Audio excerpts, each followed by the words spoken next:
Yeah, simply put.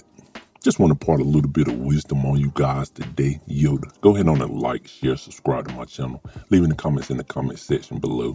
Your comments will be greatly appreciated. Today, I want to talk about the Jake Paul-Mike Tyson fight that went on. Pretty much, it was an event that went on Netflix, and one thing that happened was, it was a lot of lag going on. I mean, we got to work on the lagging, on the live stream on Netflix. And I know a lot of people wanted to see it, but I was lagging a little bit. So that's first and foremost. You got to work on that. Pretty much the event went on, and it was a pretty good event. A lot of stuff happened. Pretty much, I did a couple predictions before the fight, and I kind of want to talk about a couple of the fights. The Mario Barrios fight, it was a pretty good fight. I don't think that fight was a draw. I feel like Barrios won the fight, even though he got dropped. He dropped the other guy. I feel like, he did enough to win the fight. So when that first happened, I just kind of said to myself, I feel like the judges kind of, wayward. I felt some kind of way when that decision came out. So the second, main fight was the Katie Taylor and Amanda Sorrano fight. It was actually a good fight. I feel like Sorrano was, winning the fight until she got headbutted. She got headbutted a couple times, and Katie Taylor, she kind of got a awkward style. And I feel like the first couple headbutts wasn't intentional, but I think after a while it was an intentional type thing. So she caught her pretty good with a couple headbutts, and it opened her up. And after she got opened up, I feel like Katie Taylor, she got a little bit of confidence. I guess you see blood, you get a little bit more confident, and she was kind of teeing off on that cut. Amanda Sorrano, she showed a whole lot of heart because she had a big gash, and she just kept going, and she came out there and she kept throwing punches. I feel like she threw more punches.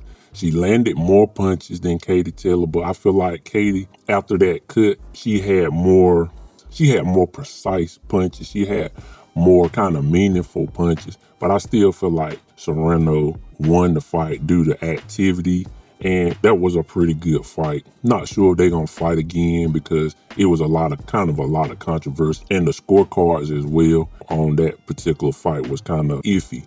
The last fight, the Tyson and Jake Paul fight, I think everybody was just trying to see what was going on to see if it was a script. I feel like it was kind of scripted. It kind of played off like I thought it was. The first round, Mike came out, he threw some punches. Jake was kind of cautious, kind of moving around and kind of smothering Mike. And he was just moving around. He pretty much, in the fight, waited till he got tired. He was tired. He really couldn't throw, And another thing I kind of noticed, like when they were doing their sparring sessions, Mike didn't really do no road work. So that was kind of one thing. I don't know if he was able to do some road work. He really couldn't move. Like, he was kind of tippy-toeing a little bit. I mean, you kind of looked at him, he really wasn't on balance. He really couldn't move. He moved like he was 58. I mean, that's pretty much the thing. He moved like a 58-year-old. He really couldn't get to Jake. Like, after the first round, Jake really figured out, okay, he really can't move like that, and he started teeing off on him. And it was kind of sad to see that, Mike Tyson. And one thing that I can say, Mike, he pretty much did his job. He built up the fight. He made it an event.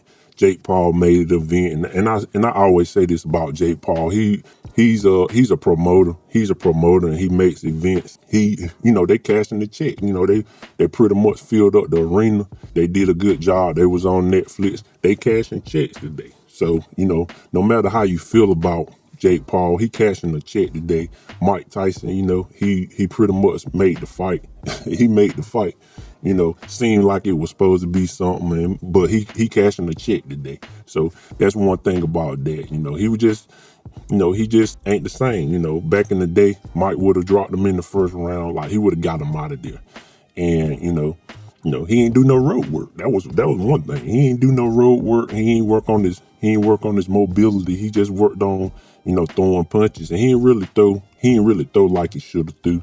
I wish he would have threw some punches but I feel like it was scripted. And another thing that I think is, he was kind of biting his glove, like he was kind of biting his gloves. I feel like, I don't know if it's true or not, but I just kind of feel like him biting on his gloves was kind of a signal to Jake Paul. Like, I think they had some kind of signals in the fight. He was biting on his glove, and that probably meant, don't really tee off on me. I'm kind of tired right this second. Because anytime he was kind of biting on his gloves, Jake Paul really wasn't throwing. He really wouldn't throw at him when he was biting his gloves like that.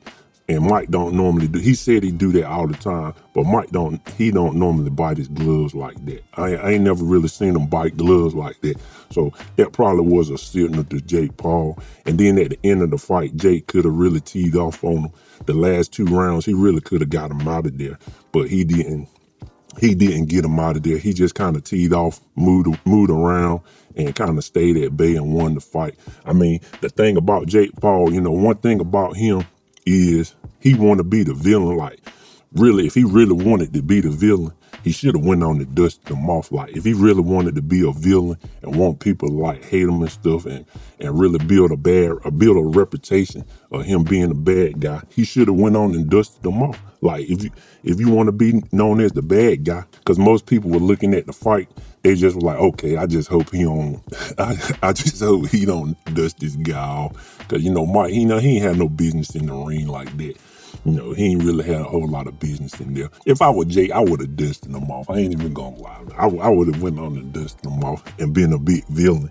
But another thing, the last thing about, Jake, he want to be known as a serious fighter. If he really want to be known as a serious fighter, he got to stop doing this. I mean, he really got to make your money. I understand make your money.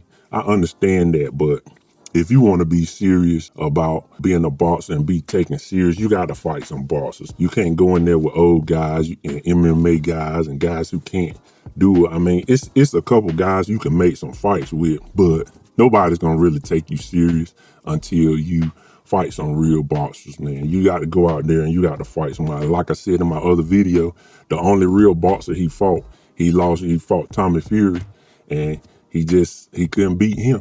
So if he want like real respect, you got to get in there. You got to fight some real boxers, man. You can't be beating up old dudes, man. But my thing is if you're gonna get in there with an old guy, go ahead on and dust them off. Like, be a real villain. Like, if you gonna be a real villain, you should have dusted them off. I would have dusted them right on off, got them out of there, and everybody would have been booing. They probably would have been throwing stuff. It would have been a whole lot going on. I would have dusted them off. I mean, I'm just saying.